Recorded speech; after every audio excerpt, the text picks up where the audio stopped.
La Biblia en Contexto presenta Un lugar de tormento, primera parte. Escrito por Marlon Soriano. Lucas, capítulo 16, versículos 19 al 31. El rico y Lázaro. Había un hombre rico que se vestía de púrpura y de lino fino, y hacía cada día banquete con esplendidez. Había también un mendigo llamado Lázaro, que estaba echado a la puerta de aquel, lleno de llagas, y ansiaba saciarse de las migajas que caían de la mesa del rico. Y aún los perros venían y le lamían las llagas. Aconteció que murió el mendigo y fue llevado por los ángeles al seno de Abraham, y murió también el rico y fue sepultado. Y en el Hades alzó sus ojos estando en tormentos, y vio de lejos a Abraham y a Lázaro en su seno. Entonces él, dando voces, dijo: Padre Abraham, ten misericordia de mí, y envía a Lázaro para que moje la punta de su dedo en agua y refresque mi lengua, porque estoy atormentado en esta llama. Pero Abraham le dijo: Hijo, acuérdate que recibiste tus bienes en tu vida, y Lázaro también males, pero ahora éste es consolado aquí, y tú atormentado. Además de todo esto, una gran sima está puesta entre nosotros y vosotros, de manera que los que quisieren pasar de aquí a vosotros no pueden, ni de allá pasar a acá. Entonces le dijo: Te ruego pues, Padre, que le envíes a la casa de mi padre, porque tengo 5 hermanos, para que les testifique, a fin de que no vengan ellos también a este lugar de tormento. Y Abraham le dijo: A Moisés y a los profetas tienen, óiganlos. Él entonces dijo: No, padre Abraham, pero si alguno fuere a ellos de entre los muertos, se arrepentirán. Mas Abraham le dijo: Si no oyen a Moisés y a los profetas, tampoco se persuadirán, aunque alguno se levantare de los muertos.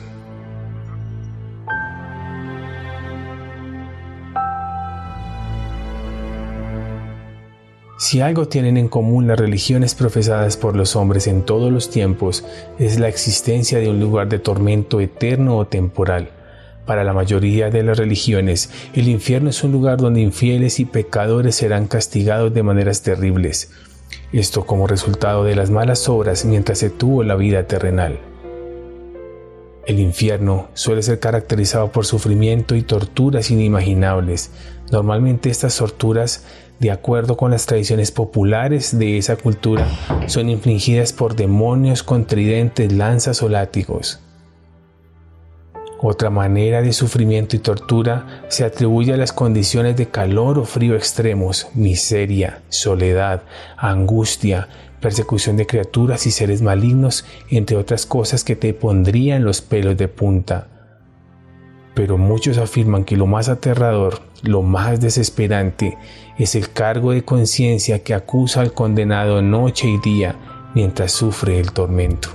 Ahora bien, nuestro objetivo no es centrarnos en lo que las diferentes corrientes filosóficas y religiosas han creído a lo largo de la historia acerca del infierno, ya que, como pudimos ver, todo se centra en el hombre y sus acciones.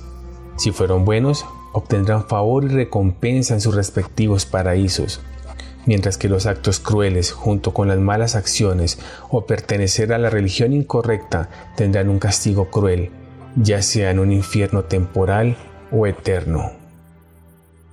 Para entender el infierno explicado según la Biblia, es necesario entender que no es por lo buenos o lo malos que hayamos sido en este mundo, ya que desde el momento en que nacemos, la maldad habita en cada ser humano. Esto de acuerdo a Romanos 3:23 y el Salmo 14:3, entre otros, donde la Biblia nos dice que no hay ni uno solo bueno, ni uno solo que haga el bien. En otras palabras, toda la humanidad está condenada al infierno por el simple hecho de nacer, ya que nadie está en capacidad de hacer lo bueno, lo que agrada a Dios. Antes de iniciar, debemos tener en cuenta que la condición para llegar, bien sea al infierno o bien al cielo, parte del hecho de que debe haber muerte de por medio, salvo algunos casos como lo son Levíticos 16, del versículo 31 al 33, donde la Biblia nos relata que Coré junto con toda su familia fueron lanzados vivos al fondo de la tierra por rebelarse contra Moisés. En Génesis 5:24, Enoc caminó con Dios y fue llevado por Dios, aunque textualmente no se cita que haya sido llevado al paraíso. A su vez, en 2 de Reyes 2, versículo 11, nos dice que Elías fue arrebatado al cielo en una carroza de fuego. Pablo hace una mención de haber ido hasta el paraíso, según lo relata en 2 de Corintios, capítulo 12, versículos del 2 al 4. Salvo estos casos registrados en la Biblia, la condición para viajar al destino eterno se define al momento de morir. Entonces, ¿qué podemos definir por muerte? De acuerdo al vocablo latino mors mortis, obtenemos lo que hoy conocemos como el verbo morir. La muerte es el término de la vida a causa de la imposibilidad orgánica de sostener el proceso homeostático. Se trata del final del organismo vivo que había sido creado a partir de un nacimiento.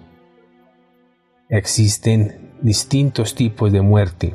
La muerte natural, que como su propio nombre indica, es aquella que se produce a consecuencia de la vejez que tiene la persona en cuestión. También existe la muerte violenta, que se da por consecuencia de un traumatismo contundente y de forma fortuita o por consecuencia de otro individuo que ha decidido acabar con su vida. Estas personas son víctimas de un asesino o un homicida. Otra forma de morir se puede dar por enfermedades, desastres naturales o accidentes de diversos tipos. El filósofo español José Ferrater Mora describe la muerte de la siguiente manera: mas lo característico de la experiencia humana de la muerte es que en todos los casos desemboca no solo en la comprensión del hecho de que hay muertes, sino el hecho de que la muerte es algo indisolublemente ligado a la existencia. La experiencia de la muerte en sus diversas formas conduce a la convicción de tener que morir. Horacio, un poeta romano del siglo I, afirma sobre la muerte lo siguiente: la pálida muerte lo mismo llama a las cabañas de los humildes que a las torres de los reyes. Podemos concluir que la muerte es el fin de la existencia en el plano terrenal y abrirá la puerta que conduce a la eternidad. Sin embargo, la Biblia expresa que la muerte es la reafirmación de que algo ha cambiado en el orden creado por Dios, caracterizándola por la esperanza en la resurrección. De acuerdo con los eruditos bíblicos, podemos clasificar la muerte en 3 categorías: la muerte física, la muerte espiritual y la muerte eterna.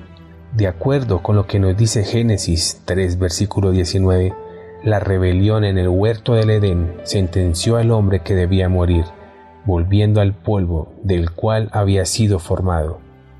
1 Corintios 15, versículos 21 y 22 nos recuerda que por Adán la muerte pasó a todos los hombres.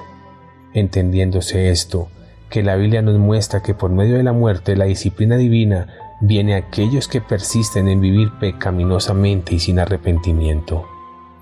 En el Antiguo Testamento, la muerte era vista con prudencia y en muchos casos se compara simplemente con la sepultura, con el abandono de la vida terrenal. La vida recuerda lo breve que es la existencia humana. De acuerdo con lo que enseña Eclesiastés 9 en versículos 9 y 10, donde la palabra dice: disfruta la vida con la esposa que amas, todos los días de tu vida, de tu corta existencia que Dios te permite vivir bajo el sol. Eso es lo que te corresponde en tu vida y tu trabajo bajo el sol. Cada vez que encuentres un trabajo que hacer, hazlo lo mejor que puedas. En el sepulcro no hay trabajo, ni pensamiento, ni conocimiento, ni sabiduría, y para allá vamos todos. Este texto afirma sin vacilar lo apremiante y a su vez adverso que resulta el paso del tiempo e invita a vivir lo mejor que podamos durante los días que nos quedan. A su vez, permite concluir la poca comprensión que había después de la muerte en la cultura hebrea de ese tiempo sobre el destino después de la muerte, la cual ampliaremos en nuestro siguiente podcast. En la actualidad, en promedio la vida de una persona es de 80 años, lo que equivale a 960 meses o 29,000 días aproximadamente. ¡Qué poco! Tal vez un poco más, tal vez un poco menos. Pero esto no es todo. Se calcula que mueren en promedio 4 personas cada segundo, lo que después de realizar los cálculos apropiados sumaría al final del año un total de 124.416.000 personas en todo el mundo. La existencia humana es efímera en comparación con lo eterno. Nuestro cuerpo solo es un vehículo temporal y desde que nacemos empezamos a morir. Para unos más pronto, para otros más tarde.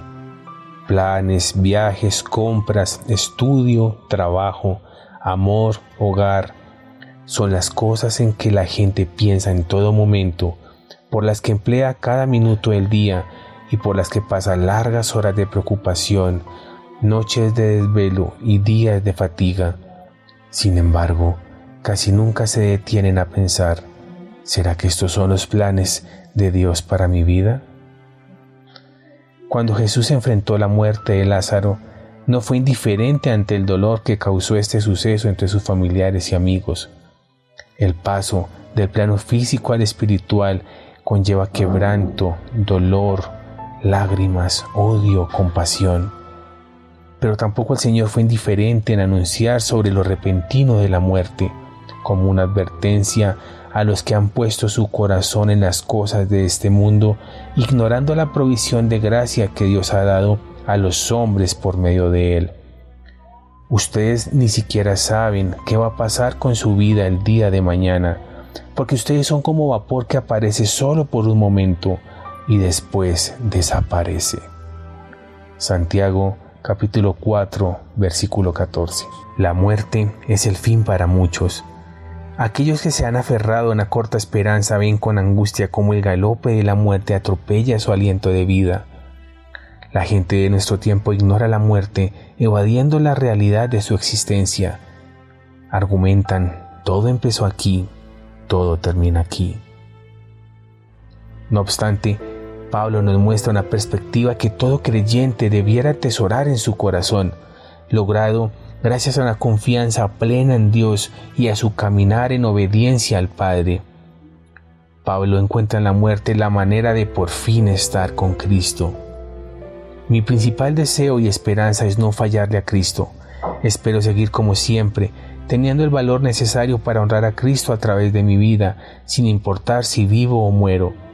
Porque para mí, vivir es servir a Cristo y morir sería una ganancia.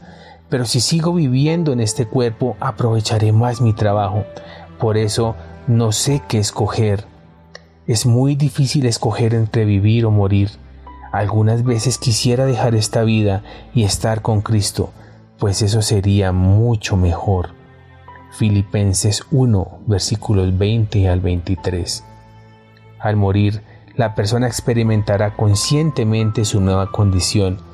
Esto lo podemos comprobar en Lucas 23:43, cuando Jesús le dijo al ladrón arrepentido que estaría con él en el paraíso. El apóstol Pablo enseñó a la iglesia de Corinto que estar ausentes del cuerpo significa estar presentes con Cristo. 2 Corintios 5, versículo 8. Aquí concluimos la primera parte de nuestro podcast, Un lugar de tormento. Hasta la próxima.